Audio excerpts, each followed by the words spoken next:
इतने पैसे लाता कहाँ से है तू? अरे वो अपना सेटिंग है ना तगड़ा वाला। लेकिन कल तेरे पति पंकज को ना शक हो गया।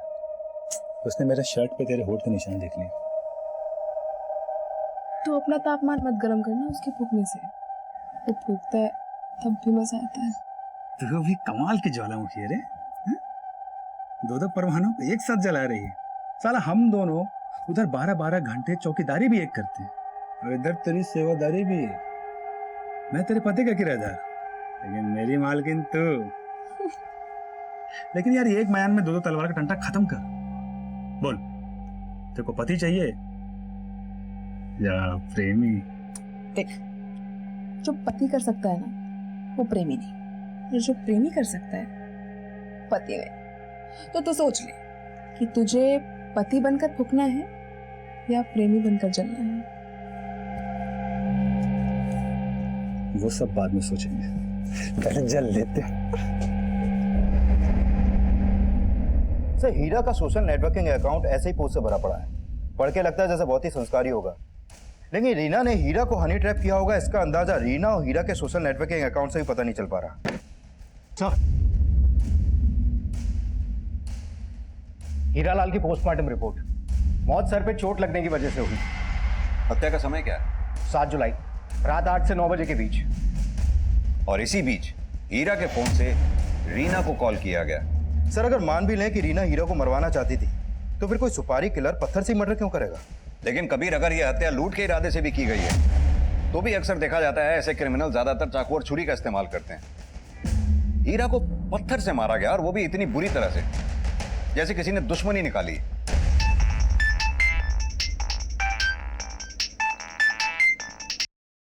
हाँ भैया, तेरे भैया का सैया बोल रहा हूँ। कौन? मानिक भैया कहाँ है? माल रोड पे। साला मच्छर बहुत है यहाँ। आप कौन? मैं हीरा। कौन हीरा? और मानिक भैया के फोन से कॉल क्यों कर रहे हो? अबे तुझे कॉल करूंगा तभी तो तुझे पता चलेगा कि तेरे भैया के साथ माल रोड पे मैंने क्या किया है। क्या किया है? टपका दिया। टपका दिया? हेलो हेलो हेलो,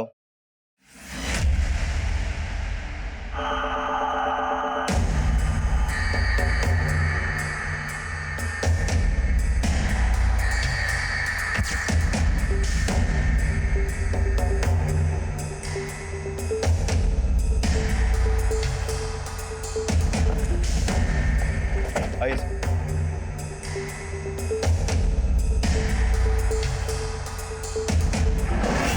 सर, इस आदमी का नाम मानिक है और किलर ने इसी मानिक के मोबाइल से इसके भाई योगेश को कॉल किया, जिस तरह हीरा की वाइफ को किया गया था।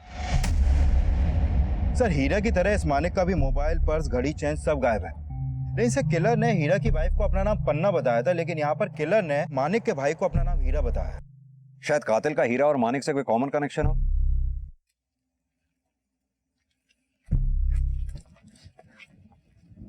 क्या तुम या तुम्हारा भाई मानिक किसी हीरा नाम के आदमी को जानते हो? नहीं सर। ये इसका नाम हीरालाल है। इसका पिछले हफ्ते मर्डर हुआ था। क्या तुमने अपने भाई मानिक को कभी इसके साथ देखा था? नहीं सर, मैंने कभी नहीं देखा इस आदमी को। कबीर, भले ही मानिक का ये भाई योगेश हीरालाल को नहीं जानता हो, लेकिन दोनों मर्डर्स की मोडस ऑपरेंडी सेम ही है। दोनों के मर्डर एक ही तरीके से हुए हैं। दोनों विक्टिम्स के साथ लूटपाट हुई है। हो सकता है दोनों का कातिल भी एक ही हो। अगर दोनों मर्डर्स में कोई बात अनकॉमन है तो वो ये कि मानिक की पैंट के जिप और बटन खुले हुए हैं, जबकि हीरालाल की पैंट के जिप और बटन खुले हुए नहीं थे। क्या चक्कर हो सकता है? आपका मतलब मोलेस्टेशन से है? लेकिन सर, हीरालाल की पोस्टमार्टम रिपोर्ट में तो ऐसा कुछ भी सामने नहीं आया। अब देखते हैं कि इस मानिक की पोस्टमार्टम रिपोर्ट में क्या निकलता है। और ये भी देखो कि मानिक और हीरा के बीच में क्या कनेक्शन हो सकता है, क्योंकि दोनों के मर्डर्स एक ही तरीके से हुए हैं। Okay sir. ये वही मानिक है जिसका हीरालाल की तरीके से मर्डर हुआ है। पता कर, इन दोनों में कोई कनेक्शन है क्या? पता करता हूँ सर।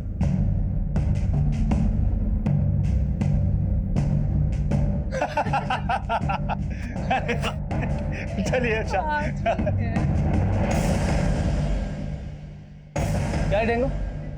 मुझे तो सेठ जी की घड़ी याद दिला रहा था, लेकिन आज अपनी ड्यूटी भूल के यहाँ क्या गुल खिला रहा है? वो भैया जी क्या है ना, वो रात को ड्यूटी पे मच्छर बहुत मारना होता है, इसीलिए थोड़ा ज्यादा खटिया तोड़ लिए। चलिए चलते हैं।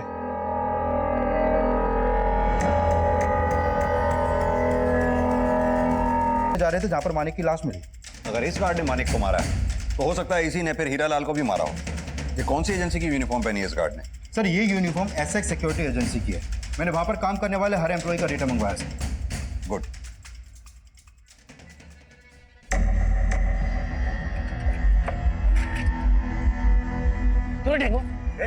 तूने मेरी बीवी को सोने की चेन गिफ्ट किया। हाथ की लगाता है। ये चल ये रुको छोड़ो हटो। आज के बाद तू मेरे घर में घुसेगा नहीं, समझा? क्यों ना घुसूं? वहां का भाड़ा भरता हूँ। सिक्योरिटी गार्ड का पता लगाने के लिए पुलिस हर संभव कोशिश कर रही थी, लेकिन परिणाम अब भी शून्य था। सर एसएक्स सिक्योरिटी एजेंसी में जितने भी गार्ड हैं उनमें से किसी का भी फोन क्राइम सीन पर एक्टिव नहीं था। कबीर, ये जरूरी तो नहीं कि क्रिमिनल क्राइम सीन पे अपना फोन साथ में ही लेके जाए। लेकिन सर जो सीसीटीवी फुटेज हमने देखी उसमें वो गार्ड बाइक पर बैठा था और उसका चेहरा भी क्लियर दिखाई नहीं दे रहा था। और हीरा और मानिक के बैकग्राउंड में भी उनका किसी भी कार्ड से कोई कनेक्शन नहीं है। सर खबरियों से हीरालाल और मानिक का एक कॉमन कनेक्शन सामने आया है। 2 साल पहले तक हीरालाल सुखामा रोड पर आया जाया करता था, मानिक भी वहीं आता था। ये सुकामा रोड वही है ना जहाँ ये सभी गेज इकट्ठे होते हैं? Yes sir. इस हीरालाल का 57 साल तक शादी ना करने के पीछे राज यही था कि वो होमोसेक्सुअल था। और सर ये मानिक भी होमोसेक्सुअल था। तो हो सकता है हीरालाल और मानिक के मर्डर में किसी गे का हाथ हो जो उन दोनों का क्लाइंट हो और जिसने सिक्योरिटी गार्ड के कपड़े पहनकर इन दोनों के मर्डर्स किए हों। एक काम करो, ये सुकामा रोड पे जहां भी ये गेज इकट्ठे होते हैं उन सबको राउंड अप करो। हो सकता है ये काम उनमें से ही किसी एक का हो। Okay sir. सिक्योरिटी गार्ड के लिबास में दिख रहे किलर को अब गे और होमोसेक्सुअल भी समझा जा रहा था और उस किलर की तलाश में कई संदिग्धों को राउंड अप भी किया जा रहा था।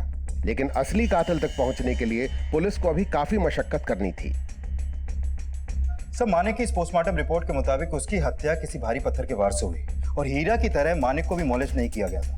लेकिन थे तो दोनों ही होमोसेक्सुअल, यानी कि समलेंगे। सर सुकामा रोड पे काम करने वाले हर गे को खंगाला लेकिन कुछ खास मिला नहीं। लेकिन सर इन दोनों मर्डर में कई बातें कॉमन है। जैसे? आइए सर पहले मर्डर हुआ हीरा का, उसके बाद मर्डर हुआ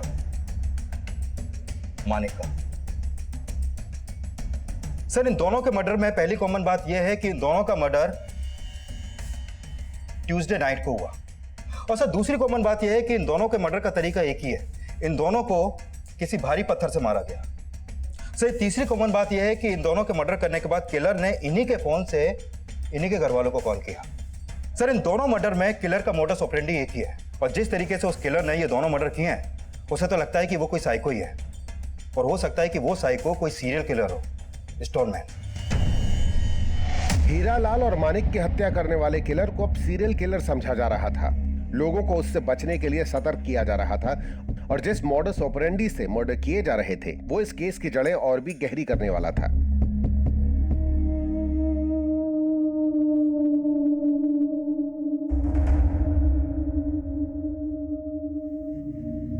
सर फिलहाल कोई ऐसा अपडेट नहीं मिला कि पन्ना या किसी और आदमी का मर्डर भी सेम मोडस ऑपरेंडी से हुआ। लेकिन सर मैं कुछ पुराने केसेस स्टडी कर रहा था, इसमें सामने आया है कि हीरा और मानिक के किलर की तरह ही 1989 में कोलकाता में 13 लोगों का मर्डर भी किलर ने पत्थर मार के किया था और सर हीरा और मानिक का मर्डर भी पत्थर से ही हुआ था।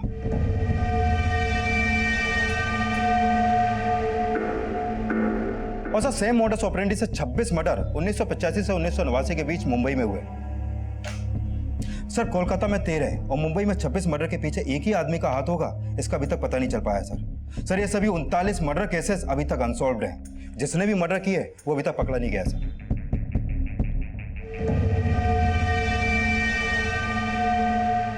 और सर 1985 से 1989 के उन मर्डर केसेस के बाद प्रेस वालों ने उस सीरियल किलर का नामकरण भी कर दिया था, स्टोनमैन।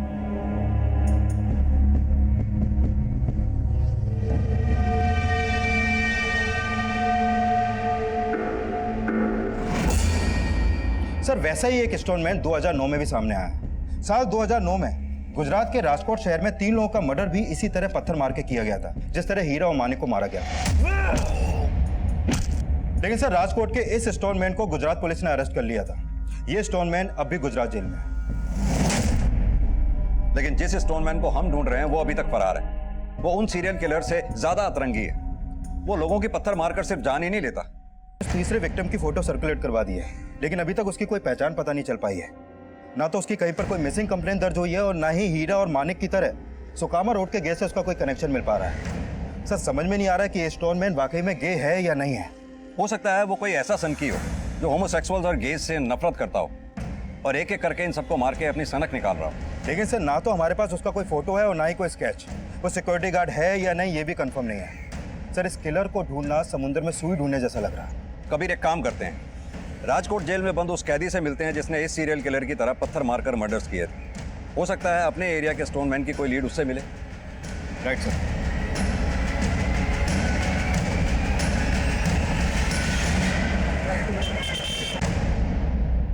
साहब मैं स्टोनमैन नहीं, चोरीबाज था।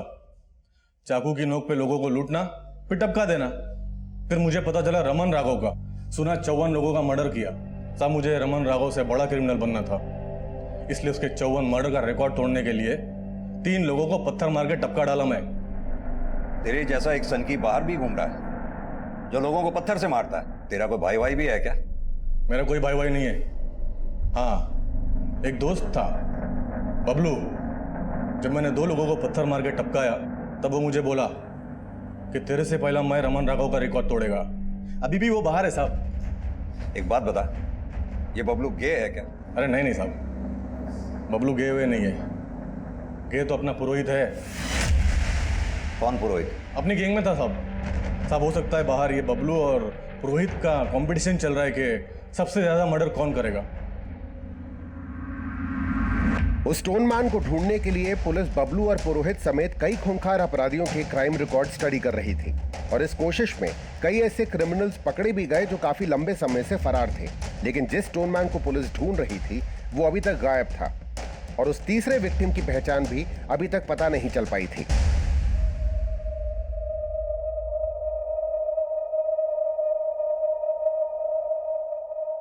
मैंने इस मच्छर को बोल दिया है कि चाहे जो भी हो ये डेंगू हमारे साथ ही रहेगा। तुम्हें इतने महंगे महंगे तोहफे लाके दिए, तुम्हें ये चेन लाके दी और तुम अपने पति की तरह मेरा मजाक उड़ा रही हो, डेंगू बुला रही हो। मेरे मन में जो आएगा मैं उस नाम से बुलाऊंगी और प्यार सिर्फ तुमसे करूंगी मेरे डेंगू। फुलझड़ी। अरे डुगडुगी, तुम क्या कर रही हो? ऐसे मारोगे ना तो अपने भैया को और बड़ा चढ़ा के बताएंगे और इनका भैया तुम्हें कुछ करे ना करे लेकिन मेरी जान ले लेगा वो। इनको जान से मारना पड़ेगा। ठीक है, जैसे उसके कॉल रिकॉर्ड आते हैं तो इन्फॉर्म करना। सर जहांगीर थाने से फोन था। हसनपुर रोड पे जिस तीसरे आदमी का मर्डर हुआ था उसकी पहचान हो गई है। हसमुख नाम है उसका। हसनपुर में अकेला रहता था और हसमुख के बेटा बेटी बेंगलोर में रहते थे। लेकिन काफी टाइम से हसमुख का उनको कॉल नहीं पहुंचा तो हसमुख का बेटा हसनपुर आया, लेकिन उनके घर में ताला लगा था सर। और जब घर खुला तो देखा कि उनके घर में लूटपाट हुई थी। कबीर क्या ये पता लगा कि हसमुख होमोसेक्सुअल है या नहीं? सर फिलहाल तो ऐसा कुछ सामने नहीं आया है।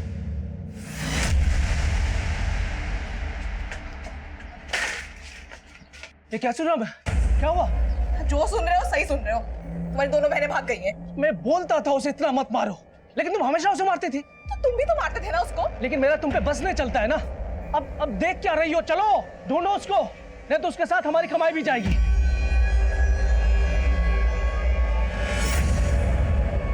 सर ये हसमुख के कॉल रिकॉर्ड। हत्या वाले दिन उसके नंबर से किसी को भी लास्ट कॉल नहीं किया गया था, बल्कि उसकी हत्या से 2 घंटे पहले उसके फोन पे एक नंबर से कॉल आया था। ये देखिए सर। और हत्या वाले दिन ये नंबर उसी एरिया में एक्टिव था जहां पर हसमुख का मर्डर हुआ। सर अभी ये नंबर नुसरतगंज में एक्टिव है। लेकिन ये नंबर है किसका? सर अभी थोड़ी देर में पता चल जाएगा कि ये नंबर किसके नाम पे रजिस्टर्ड है और इसका फोटो भी सामने आ जाएगा। सर ऑलरेडी मैंने अपनी एक टीम को नुसरतगंज में तैनात कर दिया है। हो सकता है ये नंबर यूज करने वाला स्टोनमैन ही हो। अरे फुलझड़ी और डुगडुगी को धरती तो निकल नहीं जाएगी ना। देख सुनीता, तू सच सच बता, कुछ छुपा तो नहीं रही है ना? अरे तुमको क्या लग रहा है मैंने मार दिया उनको? नहीं, तू मुझसे भी ज्यादा कमीनी है। तू उसे मार नहीं सकती लेकिन उसे बेच सकती है। अब बता क्या किया तूने? जबान संभाल के बात करो। अगर और एक शब्द बोला ना तो यही खड़े खड़े तुमको बेच दूंगी, समझे? नुसरतगंज के एड्रेस पर रजिस्टर्ड है। हमने इसको उठवा लिया सर। ग्रेट।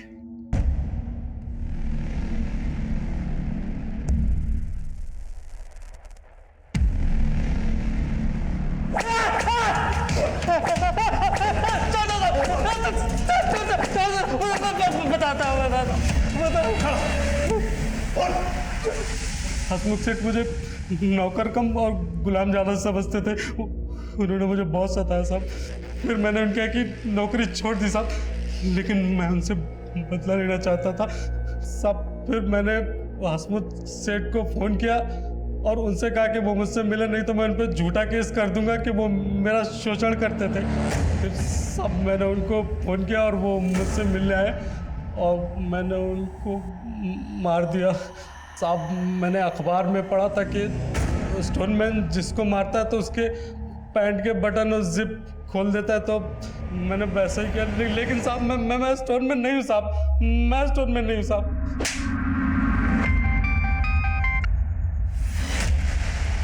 अरे सुषमा, कहाँ हो तुम? मैं कब से तुम्हारा इंतजार कर रहा हूँ, तुम अभी तक घर पर क्यों नहीं आई? क्योंकि सुषमा मरने वाली है। क्या बक रहे हो? कौन हो तुम? स्टोनमैन। स्टोनमैन? पुलिस वालों ने यही नाम तो दिया है मेरा। जल्दी से बसंतपुर रोड आ जा, तेरी बीवी को टपका दिया है मैंने। हेलो हेलो,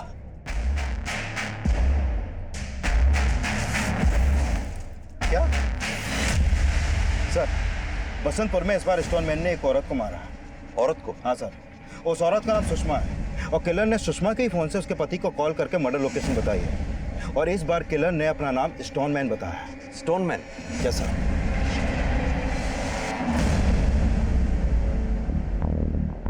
पहले की तरह इस बार भी पुलिस को क्राइम सीन से उस स्टोनमैन तक पहुंचने का कोई क्लू नहीं मिला और पुलिस सुषमा से जुड़े हर एंगल को इन्वेस्टिगेट कर रही थी। और इस बीच एक संदिग्ध उनकी नजर में आया। सर, सुषमा का मर्डर बसंतपुर में जहां पर हुआ था, उस एरिया की एक सीसीटीवी में सुषमा कैप्चर हुई थी। उसके फुटेज इसमें है सर। दिखाओ।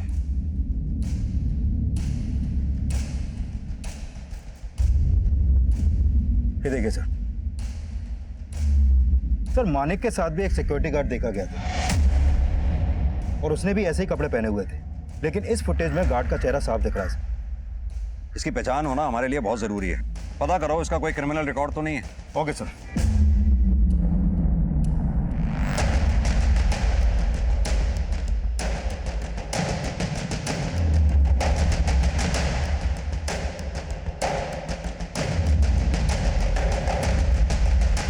सर, अगर ये स्टोनमैन इसी एरिया का होता तब तक तो इसकी पहचान पता चल गई होती। तो हो सकता है कबीर ये कहीं बाहर का रहने वाला हो, यहाँ क्राइम करता हो और वापस चला जाता हो। जिस जिस दिन भी मर्डर हुए हैं उस दिन के सभी रेलवे स्टेशन और बस अड्डे की सीसीटीवी फुटेज चेक करो। Okay sir.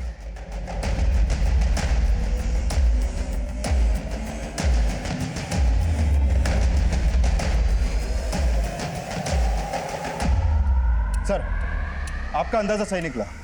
जिस दिन भी मर्डर हुए थे उस दिन ये security guard Ashok Nagar railway station के पास वाले मार्केट के एक सीसीटीवी में कैप्चर हुआ था। ये देखिए सर। लेकिन सर, पता नहीं चल पा रहा है कि ये आता कौन से एरिया से। कबीर एक काम करो, अपनी एक टीम सादे कपड़ों में इस मार्केट के आसपास तैनात कर दो। हो सकता है फिर किसी दिन ये किसी न किसी को शिकार बनाने के लिए यहाँ आए। Okay sir.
क्या साहब, आप लोग भी बजाने आए हो? बकवास बंद कर, सीधे तरीके से बोल। क्या सीधा सीधा बोलूं साहब, सारी दुनिया ने बजाया है मुझे, आप भी बजा लो। डुगडुगी जठेरी। तेरी की, ये तो डुगडुगी है। डुगडुगी, सही नाम बोल अपना। सही तो बोल रही हूँ साहब। साहब, मेरा भाई गधा था, एकदम गधा, खुद को शेर समझता था। और मेरी भाभी लोमड़ी थी, लोमड़ी। उसका एक कुत्ता जैसा यार था।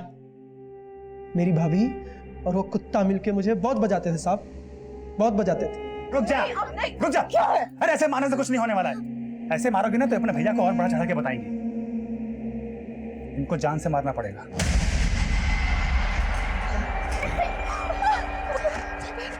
फिर साहब फुलझड़ी को लेके वहां से मैं भाग गई। फुलझड़ी कौन? मेरी बहन। डुगडुगी तेरा नाम है? तू लड़की है? नहीं साहब, लड़की नहीं, मैं किन्नर हूं साहब, किन्नर। साहब, जब मैं फुलझड़ी को लेकर भागी तो मुझे मुन्नी अम्मा मिली, वो भी किन्नर थी साहब। तब से फिर मैं उसी के साथ नाचने लगी, बख्शीशें मांगती थी और मुझे जो पैसे मिलते थे उससे मैं फुलझड़ी को पढ़ाती थी। जब उससे भी नहीं बन पड़ा तो मैं गे लोगों के साथ अपना जिस्म तक बेची साहब। लेकिन फुलझड़ी भी दगाबाज निकली, उसको अच्छा नहीं लगता था मेरे साथ रहना। और एक दिन उसने मुझे इतना नीचा दिखाया कि अपने कॉलेज के लड़के के साथ भाग गई। फुलझड़ी के जाने के बाद मेरी जिंदगी खत्म, पूरी तरह से खत्म। फिर मैं सोची, मेरी जिंदगी क्यों खत्म? जिन लोगों ने मेरी जिंदगी खत्म की उन सबकी जिंदगी खत्म। तो हीरालाल और मानिक तेरे साथ गलत काम करते थे, लेकिन तूने उस औरत को क्यों मारा? उस औरत ने मुझे थप्पड़ मारा साहब, मुझे बर्दाश्त नहीं हुआ उसका थप्पड़, इसलिए मैंने साहब, सबसे पहले तो मैं अपने भैया और भाभी को मारना चाहता था, लेकिन पता नहीं वो लोग अपना घर द्वार बेच के कहां चले गए। और उन सबका गुस्सा मैंने उन सब पे एक एक करके। माना कि दुनिया ने तेरे साथ जो कुछ भी किया गलत किया, लेकिन तूने जो दुनिया के साथ किया, क्या वो ठीक है?